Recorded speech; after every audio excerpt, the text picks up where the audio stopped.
So on the surface, this just looked like a run-of-the-mill romance movie to me. And I had already sorta decided against reviewing it when someone asked me if I'd seen it. So I thought no I haven't, but I guess I could since I do like John Lithgow and Blythe Danner. And you know, this could still be a decent movie, probably not anything spectacular, but decent. So I sat down to watch it with pretty low expectations, to be honest. And I was immediately struck by how visually pleasing this movie is. Like, this is a genuinely beautifully shot movie, really well done. And apparently writer-director Noble Jones also worked as the cinematographer on this. So I'm guessing most of the credit goes to him for that. But it's not just well shot from a purely visual perspective. It's also well directed in that it's efficient and it gets to the point while still bringing in a little bit of creative flair. And that sort of style works together with the score to create this very gentle and calm atmosphere, which I very much liked. And there's also this very subtle and toned down dry sense of humor too.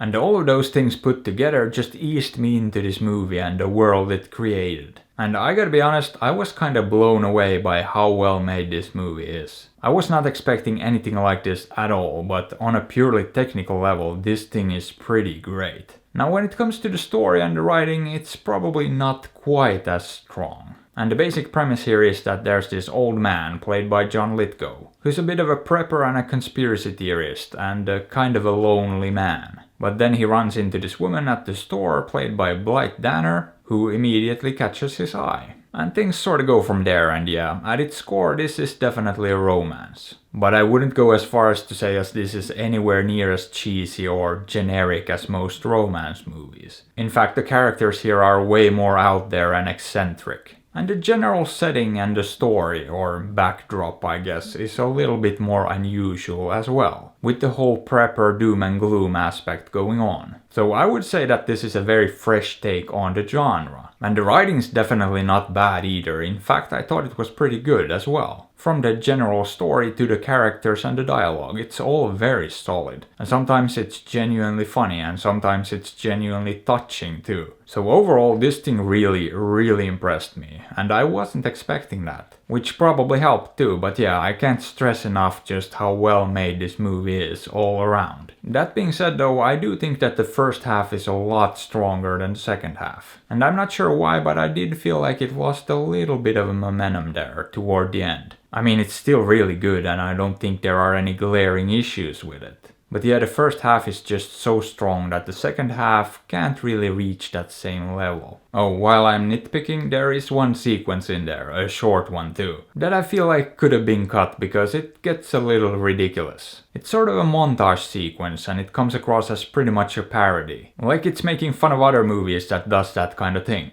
And I honestly quite enjoyed that little sequence, it made me smile. But it did stick out like a sore thumb and I don't really think it fit the overall tone of the movie. It just wasn't necessary, and yeah, I think it could have been cut and the movie wouldn't have suffered for it. Which I guess brings me to the ending, one that will most likely split audiences. Now I personally liked it, I thought it worked very well. But I could definitely see other people not liking it as much. In fact, I was a bit surprised myself by how well I thought it worked, because there is another movie out there that had a similar ending. But in that one I felt like it pretty much ruined the whole movie. That's not the case here though, at least not for me. So yeah, I was very happy with how things wrapped up. But how about it? Would I recommend this? Yeah, definitely give this one a shot. Or you know, don't. After all, I'm not your dad. But hey, what are your thoughts on this? Have you seen it? Did you like it? Let me know. And if you enjoyed the video, maybe give it a thumbs up or sub to the channel, because that would be fantastic. And if you'd like, you can also support me on Patreon or PayPal through the links in the description. And as always, I appreciate you and thanks for watching.